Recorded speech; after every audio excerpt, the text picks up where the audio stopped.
Information hub کے ناظرین السلام علیکم۔ نئی ویڈیو میں خوش آمدید ناظرین گرامی۔ تہلکہ خیز خبر آپ کے سامنے میں رکھنے جا رہا ہوں، تو ویڈیو کو شروع سے لے کر اینڈ تک پورا دیکھیں۔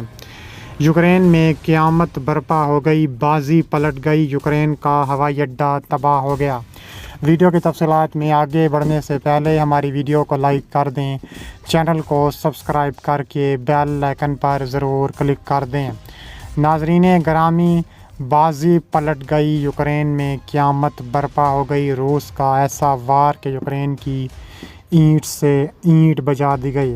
تفصیلات کے مطابق یوکرین کو روس کے خلاف امریکی ہتھیاروں کی اجازت ملنے کے بعد روس نے یک کے بعد دیگرے تابڑ توڑ کارروائیاں شروع کر دیں اور ایسے حملے کرنا شروع کر دیے۔ یوکرین کی اینٹ سے اینٹ بجا دی گئی ہے۔ کہا جا رہا ہے کہ یوکرین نے بھی روس کے جنوب علاقے میں اہم پل کو تباہ کر دیا ہے۔ یوکرینی فوج نے روس کے جنوب مغربی علاقوں میں اہم پل تباہ کر دیا۔ غیر ملکی خبر رساں ادارے کے مطابق یوکرینی فوج کے ہاتھوں تباہ کیا گیا پل دریائے سیم پر بنا ہوا تھا۔ روس کے کرسک علاقے میں پل کی تباہی سے علاقے کا زمینی رابطہ منقطع ہو گیا۔ کرسک میں یوکرینی فوج نے سینکڑوں روسی فوجیوں کو قیدی بنانے کا دعویٰ کیا ہے۔ اس کے علاوہ کہا جا رہا ہے کہ یوکرین کی فوج کا اب تک غیر متوقع طور پر روس کے کرسک کے آدھے علاقے پر قبضہ اب تک جاری ہے۔ 6 اگست سے شروع ہونے والا یہ قبضہ اب تک 1200 سے لے کر 2500 مربع کلومیٹر کے رقبے پر پھیل چکا ہے اور 2.5 لاکھ سے لے کر 5 لاکھ روسی شہری اب تک بیکار ہو چکے ہیں۔ یہ حیران کن اقدام ایک بار پھر ظاہر کرتا ہے کہ روسی فوج تاحال کتنی کمزور ہے۔ دوسری جانب روسی ڈونیسٹک کے علاقے میں پیش قدمی کی کوششوں میں مصروف ہے۔ پوتن کے خصوصی فوجی کارروائی کرنے کے حکم کے ساتھ ہی چھڑنے والی جنگ اب کرسک کے علاقے میں یوکرینی فوج کے جوابی اقدام سے ایک نئے مرحلے میں داخل ہو چکی ہے۔ اچانک حملے کے ساتھ یوکرینی فوج نے جنگ کے آغاز کے بعد پہلی بار روسی سرزمین پر قبضہ کرنا شروع کیا۔ یوکرین کے chief of general staff general Alexander Syrskyi کے مطابق ان کی افواج نے 1000 مربع کلومیٹر کے علاقے پر قبضہ کیا ہے، جبکہ فیلڈ رائے کا کہنا ہے کہ قبضہ شدہ رقبہ 1200 مربع کلومیٹر تک پھیل چکا ہے۔ یوکرین کی فوج کی طرف سے 84 بستیوں پر قبضہ کرنے کی بصری تصدیق بھی ہوئی ہے۔ میدان جنگ سے موصول معلومات کے مطابق 2.5 لاکھ روسی شہریوں کو علاقے سے فرار ہونا پڑا ہے۔ روسی ہرے رنگ کی بسوں کے ذریعے رہائشیوں کو دوسرے مقامات کو منتقل کر رہی ہیں۔ اگر آپ کو یاد ہو تو روسیوں کے بیچ شامل ہونے والے حملوں کی وجہ سے قتل عام کے دوران ان ہری بسوں کے ذریعے حلب کے مکینوں کو علاقے سے نکالا گیا تھا۔ اب اسی طرح کا عمل روسیوں کے سر پر پڑ رہا ہے۔ میرے خیال میں اسے تاریخ کی ستم ظریفی کے طور پر تصور کیا جانا چاہیے۔ کرسک و بلاس یوکرینی سرحدوں سے متصل ایک اہم روسی علاقہ ہے۔ دونیتسک کے علاقے پر روسی فوجی قبضہ خاص طور پر اہمیت کا حامل ہے۔ یہاں لاجسٹک ریلوے لائنیں بھی اچھی ہوئی ہیں، قدرتی گیس پمپنگ اسٹیشن اور ایک بڑا ایٹمی پلانٹ بھی ہے، اس خطے میں واقع ہے۔ بلا شبہ اس سے بڑھ کر یوکرینی فوج کو اس طرح کی کامیابی کی سنجیدگی سے ضرورت تھی، کیونکہ گزشتہ مہینوں میں روسیوں نے فرنٹ لائنز پر خاص طور پر فوجیوں کی ناکافی تعداد کی وجہ سے برتری حاصل کرنا شروع کر دی تھی۔ اس طرح جہاں دنیا کا ایجنڈا غزہ میں اسرائیل کے قتل عام اور ممکنہ اسرائیل تنازع کے تناظر میں شرح وسطی پر مرکوز تھا، وہیں یوکرین بھی اب اس میں شامل ہوتا دکھائی دے رہا ہے۔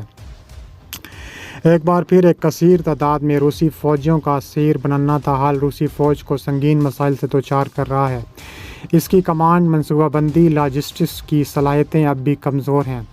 کرسک حملے کی ابتدائی لمحات میں 100 سے زائد روسی فوجی یرغمال بنا لی گئی۔ یہ صورتحال روس کے پاس محاذ کے پیچھے مطلوبہ حد تک فوجی طاقت موجود نہ ہونے کا مظہر بھی ہے، لہٰذا کرسک آپریشن کے ساتھ یوکرین کی فوجوں نے نفسیاتی برتری حاصل کرنے سے دوبارہ بحال کر لی ہے۔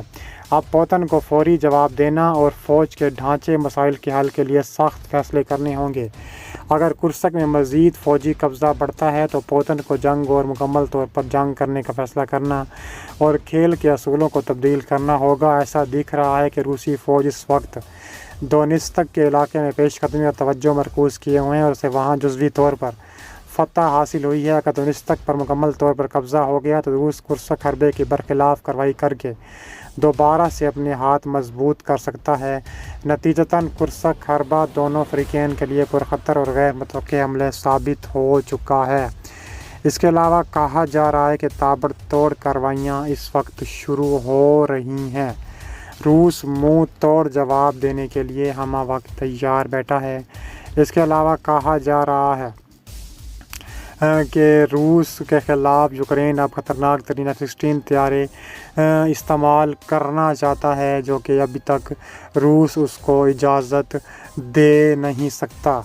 اس کے علاوہ کہا جا رہا ہے کہ ولاد اور ان کی کمان میں موجود یوکرینی فوج کے جوان جب بھی مارٹر فائر کرنے سے پہلے فیلڈ فون اٹھاتے ہیں تو اس کی مدھم آواز قدیم کی کسی آواز ایسی محسوس ہوتی ہے۔ آؤٹ گوئنگ کال کرنے کے لیے انہیں ایک ہینڈل کو اینڈ گھومنا پڑتا ہے جو کسی بلیک اینڈ وائٹ فلم کے منظر کی طرح لگتا ہے۔ ولاد نے دیگر قریبی خندقوں تک پھیلی ہوئی تاروں کو اٹھاتے ہوئے کہا ہے کہ یہ مواصلات سب سے محفوظ ذریعہ ہے اور اس کے ذریعے کی جانے والی گفتگو کو ریکارڈ یا ٹیپ کرنا ناممکن ہے۔ ان کا کہنا ہے کہ روسی electronic warfare system mobile phones اور ریڈیو کو پتہ لگا سکتا ہے اور اسے روک سکتا ہے، لیکن اپنے پرانے فیلڈ فون کی طرف اشارہ کرتے ہوئے ولاد کہتے ہیں کہ یہ ٹیکنالوجی بہت پرانی ہے لیکن یہ بہت اچھی طرح سے کام کرتی ہے۔ روس کی افواج نے اب تک سب جنگ میں خراب کارکردگی کا مظاہرہ کیا ہے اور اس دوران انہیں بھاری نقصان اٹھانا پڑا، لیکن اس کا مطلب یہ نہیں کہ روس کے پاس دنیا کی جدید ترین الیکٹرانک وار سسٹم نہیں ہیں۔ وہ ان سسٹم کے ذریعے دشمن کو ٹریک کرنے اور مواصلات کو کامیابی سے روکتے اور جام کرتے ہیں۔ ان سسٹمز کے ذریعے یوکرین کی پیش قدمی زیادہ خطرناک اور مشکل بنائی جا سکتی ہے۔ روسی زوپارک ریڈار آرٹلری فائر کی نشاندہی کرنے کی صلاحیت رکھتے ہیں۔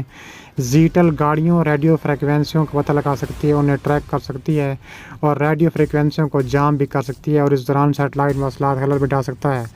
اس کے علاوہ کہا جا رہا ہے کہ روسی بھی وہی ماڈل استعمال کر رہے ہیں لیکن اس کے پاس ایسا ڈرون ہیں، مگر ان کا یہ بھی کہنا ہے کہ انہیں ان ڈرونز کی زیادہ پرواہ نہیں ہے۔ اولیکس کا کہنا ہے کہ وہ پہلے ہی چینی ساختہ 5 چھوٹے ڈرون کھو چکے ہیں۔ ان کا کہنا ہے کہ دشمن کے پاس ریڈیو الیکٹرانک وارفیئر اسٹیشن اور ڈرون گرانے کے لیے بندوقوں تک رسائی ہے جو ان کے ڈرونز کو غیر فعال کرنے کے لیے جامنگ اور مواصلات میں خلل ڈال سکتی ہے۔